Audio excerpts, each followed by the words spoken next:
Hello everyone. Today we'll talk about the solution to the problem check if one string swap can make strings equal. This problem requires a simple observation, so we're going to be talking about that observation.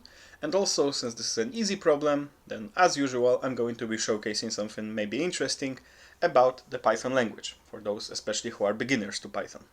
So first of all, the observation.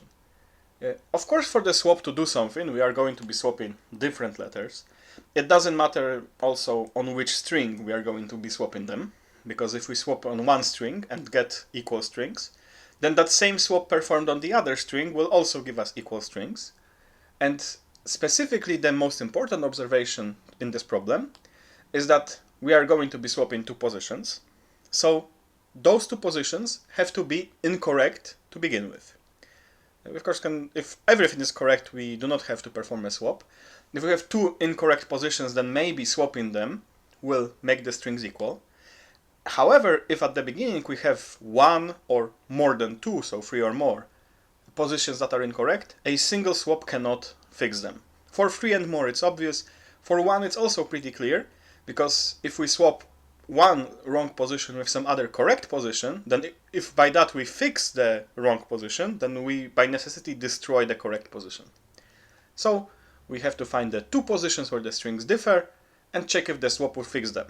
There are multiple ways of doing it, and here I'm going to showcase the generator expression that we can use in Python. So in general, generators, and I implemented this using generators. Now, we know, of course, that Python has lists, and we can create a list via comprehension. So here we could have square brackets and say something, for something, if something, and this will create a list, and wrongs would be a list. And then we'll check. If the length of that list is not equal to 2, we return false. Otherwise, we check if the swap is correct.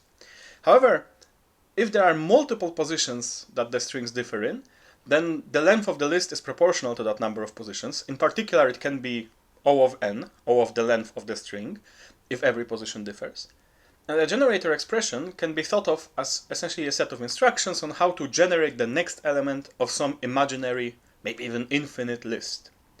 And an advantage is that when we create a generator expression like list comprehension, so we have pairs of letters, so the pair of C1 and C2 for C1, C2 in S1 and S2, so we zip them together to get the pairs, but only those that are different. If this was a list, then everything would be created immediately. However, if this is a generator expression, then Python will just save this instruction, and wrongs is now a generator. It's an object at which we can call the operator next, so the function next we call on it, and then it will calculate until it gets the next element and give us the next element, or raise an exception if there is no other element remaining. So, to check those wrong positions, we can simply take the next wrong position and the next wrong position. And we want to compare them. However, we have to compare them one with the other reversed. Because essentially, if we have letters A and B at the first position where they are different, then for the swap to be correct, the other have to be exactly B and A. So we take one, we reverse it, it has to be equal to the other. If it's not equal, we return false. So by using next, we get the next element from wrongs. And now we could either here use a try catch to catch the exception, and then we know that we don't have enough positions that are wrong.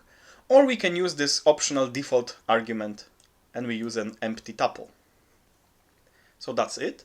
And at the end we have to make sure that the final remaining list of wrong values, wrong positions, is empty.